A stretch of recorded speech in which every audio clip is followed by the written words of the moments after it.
Chào mừng quý vị đến với bản tin thời sự quốc tế ngày 5 tháng 10 của FPNC với những tin tức nổi bật sau. Trung Quốc lại lập kỷ lục điều 56 chiến cơ áp sát Đài Loan, răn đe hòn đảo đừng ôm giấc mơ độc lập. Không chỉ vậy, quân đội Trung Quốc có thể còn tập trận muốn đánh chìm dàn chiến hạm hùng hậu của phương Tây do Mỹ dẫn đầu. Mặt khác, Trung Quốc và Nga dẫn đầu liên quân 8 nước tập trận chống tấn công cực đoan bằng UAV vũ trang. Đây được xem là loại khí tài định hình các cuộc giao tranh trong tương lai. Về thương chiến, Mỹ đánh giá Trung Quốc không tuân thủ hiệp định thương mại ký dưới thời Tổng thống Donald Trump. Trong khi đó, dù chỉ vừa nhậm chức, tân Thủ tướng Nhật Bản đã tạt gáo nước lạnh vào lá đơn xin gia nhập CPTPP của Trung Quốc. Một số tin nóng khác, người Duy Ngô Nhĩ biểu tình phản đối công ty Đức tài trợ cho Olympic Bắc Kinh. Nhiều nhân vật thân cận Tổng thống Putin có tên trong hồ sơ Pandora, Điện Kremlin nói gì? Quân đội đã tham gia vận chuyển xăng dầu, khủng hoảng ở Anh liệu có thể lắng dịu? Bangkok tiêm vaccine Pfizer cho học sinh để sớm mở cửa trường học. Tất cả sẽ được cập nhật trong bản tin ngay sau đây.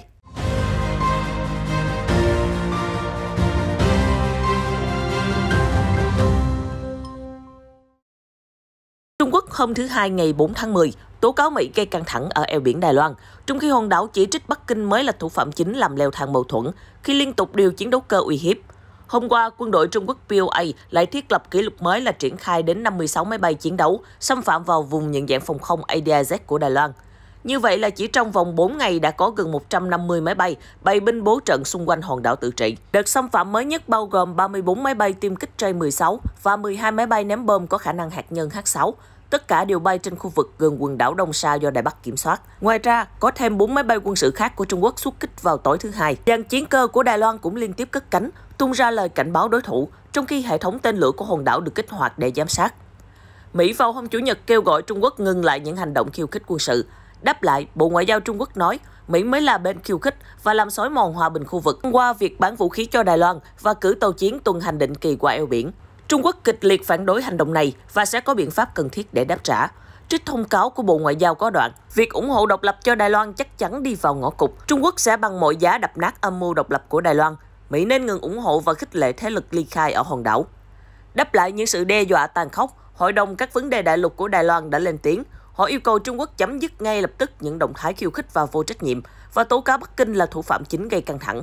Chính quyền Đài Loan hôm thứ Hai cho biết đã chủ động liên lạc với các quốc gia thân thiện để cùng nhau kiềm chế sự khiêu khích quỷ quyệt của Bắc Kinh. Một nguồn tin quân sự Đài Loan cho biết với Reuters vào sáng thứ Hai, các máy bay Trung Quốc có thể đang thực hiện một đòn tấn công giả định vào nhóm tác chiến tàu sân bay của Mỹ, một kiểu tập trận mà Trung Quốc đang tăng cường ở gần eo biển trong những tháng gần đây. Bộ Quốc phòng Mỹ cho rằng việc Trung Quốc thị uy quân sự như vậy có thể gây mất ổn định và làm tăng rủi ro tính toán sai lầm. Tàu sân bay USS Ronald Reagan đã đến Biển Đông hồi tháng trước. Hôm thứ Hai, Bộ Quốc phòng Nhật Bản cho biết chiến hạm này cùng với tàu sân bay USS Convention đã thực hiện nhiều cuộc diễn tập đa quốc gia ở vùng nước Tây phía nam của đảo Okinawa. Bên cạnh tàu chiến Mỹ-Nhật, Hải quân Anh, Hà Lan, Canada và New Zealand cũng đã gửi binh sĩ và khí tài tham gia. Nguồn tin từ Đài Loan cho biết các máy bay quân sự của Trung Quốc triển khai rầm rộ hôm thứ Hai, còn phục vụ mục đích tập trận chống lại các nhóm chiến hạm hùng mạnh của phương Tây. Tổ chức Hợp tác Thượng Hải SCO do Trung Quốc và Nga dẫn đầu vừa tiến hành tập trận chung chống lại các lực lượng cực đoan tấn công máy bay không người lái UAV. Tổ chức SCO cho biết cuộc tập trận là nhằm kiểm tra nhiều chiến thuật mới để phòng thủ trước UAV trong bối cảnh bất ổn ở khu vực gia tăng sau khi Taliban giành quyền kiểm soát Afghanistan. Hơn 4.000 binh sĩ đã tham gia diễn tập chống UAV từ các nhóm cực đoan. Trung Quốc chiếm 550 binh sĩ, còn lại là từ các nước thành viên SCO bao gồm Nga, Kazakhstan, Tajikistan, Kyrgyzstan, Ấn Độ, Pakistan và Uzbekistan. Ngoài ra, Belarus lần đầu tiên tham gia với vai trò quan sát viên. Đại tá Ngô Quân, đại diện Bộ Quốc phòng Trung Quốc cho rằng, việc lần đầu tiên tập trận chống UAV đã giúp các nước tham gia nâng cao năng lực ứng phó và đòn tấn công cực đoan. Trên thực tế, các nước tham gia tập trận đều có nhiều kinh nghiệm chiến đấu, từ hàng loạt vụ xung đột quân sự ở khu vực, bao gồm chiến tranh Syria, đụng độ ác liệt giữa Armenia và Azerbaijan. Các vụ giao tranh này đều chứng kiến sự triển khai dày đặc của tên lửa và UAV. Chuyên gia Li Kuei của Bắc Kinh cho rằng, UAV sẽ định hình các cuộc giao tranh trong tương lai. Ông nói, sự phổ biến của UAV là một con dao hai lưỡi, bởi vì loại thiết bị này không cần kỹ thuật viên tay nghề cao vận hành. Sự bùng phát của các loại UAV nhỏ phục vụ mục đích dân sự đã giúp cho các nhóm cực đoan có thể cải tiến chúng, biến chúng thành vũ khí sát thương ghê gớm với giá thành thấp. Chu Thần Minh, nhà nghiên cứu quân sự ở Bắc Kinh cho biết, các nước đều rất đau đầu để tìm cách ngăn chặn và phát hiện sớm đòn tấn công bằng UAV. Ông bình luận, chiến thuật và các biện pháp phản công UAV đòi hỏi các loại công nghệ rất phức tạp, bao gồm sự tích hợp cảm biến quang điện và hệ thống radar, triển khai các thiết bị gây nhiễu và sau đó sử dụng bắn lưới hoặc laser để tiêu diệt các mục tiêu. Mặc dù Trung Quốc là nước dẫn đầu về công nghệ UAV, nhưng việc tạo ra một tấm khiên đỡ lấy những đòn tấn công UAV vẫn là một chủ đề mới, ông Chu nói thêm. Trong khi đó, vào năm ngoái, một chiếc UAV chứa chất nổ do Thổ Nhĩ Kỳ chế tạo đã bất ngờ tấn công vào căn cứ quân sự ở Libya một cách tự phát. Đây được cho là lần đầu tiên thế giới ghi nhận một thiết bị tự hành tấn công con người mặc dù không có ai kích hoạt hay điều khiển. Đại diện thương mại Mỹ Katherine Tai kỳ vọng sẽ sớm nối lại đối thoại cấp bộ trưởng với Trung Quốc. Các quan chức cấp cao chính phủ Mỹ đã nói với phóng viên vào hôm Chủ nhật rằng bà Tai sẽ tổ chức hội nghị trực tuyến với Phó Thủ tướng Trung Quốc Lưu Hạc để thảo luận việc Trung Quốc đã không thể thực hiện những cam kết trong Hiệp định Thương mại ký dưới thời Tổng thống Donald Trump. Chính quyền Tổng thống Joe Biden cho biết đã đánh giá giai đoạn 1 của Hiệp định ký kết hồi tháng 1 năm ngoái, trong một nỗ lực của Mỹ để vạch ra chiến lược thương mại đối với Trung Quốc. Thỏa thuận kêu gọi sửa chữa những vấn đề của Trung Quốc như trợ cấp quá mức và vi phạm quyền sở hữu trí tuệ. Theo chiến lược mới, Mỹ đánh giá Hiệp định Thương mại với Trung Quốc đã đạt được một số kết quả nhất định, nhưng không đủ để giải quyết những vấn đề cốt lõi. Dù vậy, một quan chức chính phủ Mỹ cho biết chính quyền Tổng thống Joe Biden đang hướng tới giảm căng thẳng thương mại với Trung Quốc và nhấn mạnh tầm quan trọng của đàm phán đối thoại. Tân Thủ tướng Nhật Bản Fumio Kishida mới đây đã tỏ ra ngờ vực liệu Trung Quốc có đảm bảo các tiêu chuẩn để gia nhập Hiệp định Đối tác Toàn diện và Tiến bộ Xuyên Thái Bình Dương, gọi tắt là CPTPP hay không. Hiệp định này yêu cầu các nước thành viên phải đạt tiêu chuẩn cao về tự do thương mại.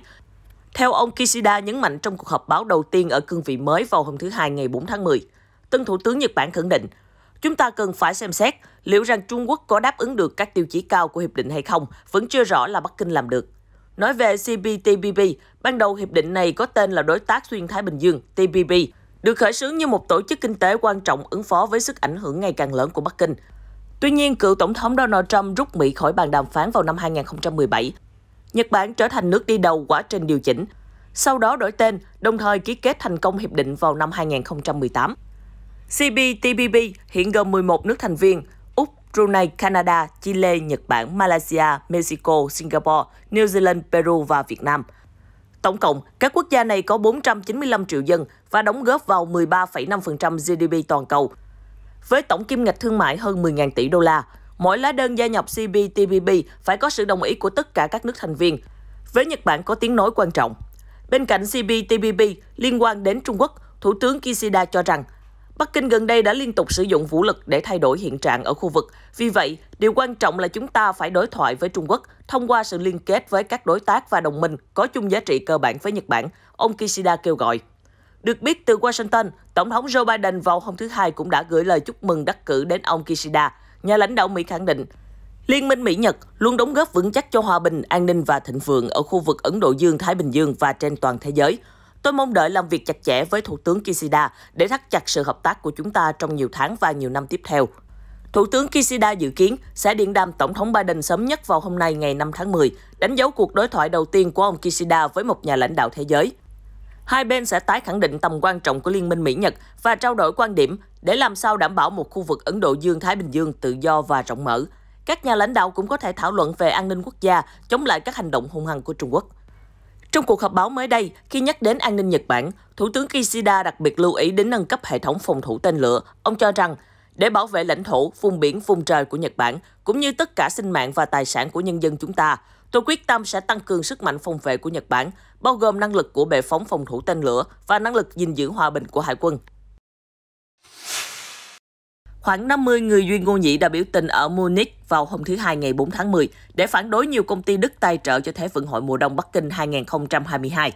Đám đông cho rằng Trung Quốc đã vi phạm nghiêm trọng nhân quyền và còn cáo buộc Bắc Kinh diệt chủng người dân tộc thiểu số.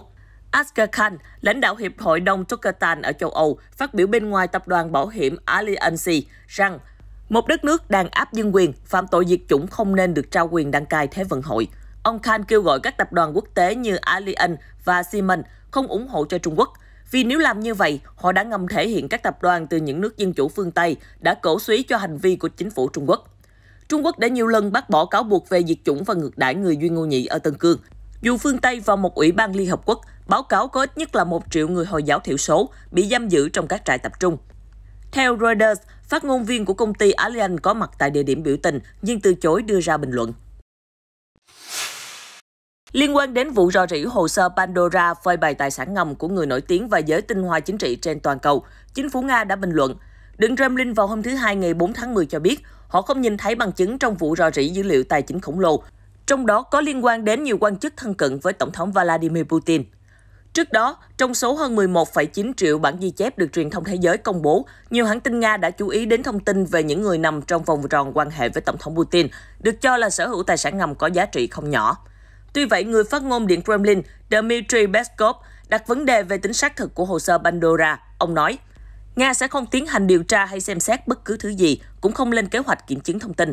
Ông Peskov nhấn mạnh, đến giờ vẫn chưa rõ các thông tin ấy đến từ đâu. Giả sử có những báo cáo nghiêm túc hơn và dựa trên nền tảng vững chắc hơn, thì chúng tôi sẽ chú ý xem xét. Phát ngôn viên nhấn mạnh, thú thật tôi không nhìn thấy bất kỳ tài sản ẩn chìm nào trong số những đồng minh thân thiết với Tổng thống Putin. Để giải quyết cơn khát xăng dầu trầm trọng ở Anh bắt nguồn từ khủng hoảng thiếu tài xế và đám đông hoang mang tích trữ, mới đây quân đội Anh đã điều động binh sĩ tham gia hỗ trợ. Theo đó, binh sĩ lục quân sẽ giúp lái xe chuyển nhiên liệu từ nhà máy đến các trạm xăng trên toàn quốc. Phóng viên Reuters cho biết, các binh sĩ Anh mặc đồng phục đã có mặt ở các kho dầu của BP gần thủ đô London vào sáng thứ Hai ngày 4 tháng 10. Trong thời gian gần đây, do tâm lý hoang mang, người dân Anh đã đổ xô tích trữ xăng dầu, khiến nhiều trạm xăng hết hàng, trong khi các phương tiện vẫn nối đuôi nhau chờ đợi hàng cây số và nhiều vụ ẩu đả đã xảy ra. Dù vậy, tình hình bắt đầu được cải thiện từ hôm qua. Tuy nhiên, Hiệp hội các nhà bán lẻ xăng dầu cho biết, khoảng 22% trạm xăng ở xung quanh London vẫn thiếu hụt nhiên liệu. Hiệp hội cho rằng cần tốn khoảng 10 ngày để kho dự trữ về lại mức bình thường. Các bộ trưởng Anh nhiều lần phủ nhận việc nước này thiếu hụt khoảng 100.000 tài xế vận chuyển nhiên liệu do Brexit. Họ nói, khủng hoảng nhiên liệu là vấn đề chung của toàn cầu. Tuy nhiên, các nước hàng xóm của Anh ở châu Âu không hề chứng kiến cảnh tượng hỗn loạn tại các trạm xăng. Bộ trưởng Tài chính Anh Rishi Sunak thậm chí còn nói, quân đội hỗ trợ vận chuyển xăng dầu chỉ là một biện pháp đề phòng. Ông dự đoán tình trạng thiếu hụt sẽ tự nó lắng dịu. Thủ đô Bangkok, Thái Lan đã bắt đầu ngày đầu tiên tiêm vaccine ngừa Covid-19 của hãng Pfizer cho học sinh trung học vào hôm ngày 4 tháng 10, chuẩn bị cho trường học tái mở cửa vào tháng 11. Một học sinh 16 tuổi cho biết, em muốn tình hình trở về bình thường vì học sinh Thái Lan đều muốn quay trở lại trường học. Hiện hàng ngàn học sinh đang xếp hàng chờ nhận mũi Pfizer đầu tiên ở trường Prajat Naiwet ở thủ đô Bangkok. Gần 90% trong tổng số 35.000 học sinh đã đăng ký tiêm chủng. Bangkok hy vọng có thể phân bổ nhanh các lô hàng vaccine đến cuối tháng 10, đảm bảo đủ 2 liều tiêm trong thời gian tới. Theo lãnh đạo vùng đô thị thủ đô, Ashwin Khanmuan cho biết, Thái Lan vào hôm qua lần đầu tiên ghi nhận ít hơn 10.000 ca nhiễm mới kể từ giữa tháng 7. Quốc gia Đông Nam Á đã được tiêm 55,5 triệu liều vaccine COVID-19, với tỷ lệ người dân được tiêm phòng đủ là khoảng 31%.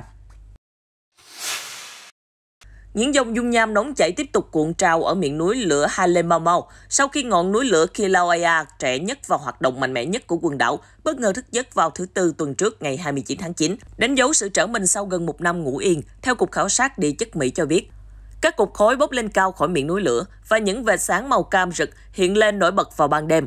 Ngoài ra, dung nham cũng bắn cao vào không trung như những đài phun nước. Núi lửa hoạt động gần nhất là vào tháng 12 năm 2020. 2 năm trước đó, một chuỗi động đất đã khiến cho nhiều ngọn núi lửa phun trào ồ ạt ở Hawaii, gây tàn phá hàng trăm ngôi nhà và hộ kinh doanh.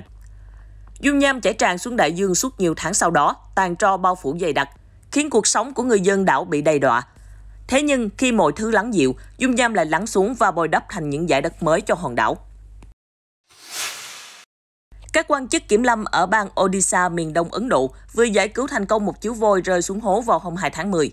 Nhà nghiên cứu thiên nhiên hoang dã Acharya cho biết, con voi đã lạc khỏi đàn và khi dân làng nhìn thấy nó, họ hoảng loạn và bắt đầu la hét. Thế vậy, con voi cũng vội vàng tháo chạy và sảy chân rơi xuống hố. Các nhân viên kiểm lâm đã giải cứu con vật bằng cách dùng máy xúc đào lối thoát cho voi. Mừng rỡ khi đã thoát nạn, con voi rống lên và chạy nhanh về bóng tối của khu rừng. Dân làng cũng reo hò vì nhiệm vụ giải cứu đã thành công. Được biết, số lượng voi hoang dã ở châu Á đã giảm xuống dưới 50.000 cá thể, chỉ bằng 15% mức trung bình trong lịch sử.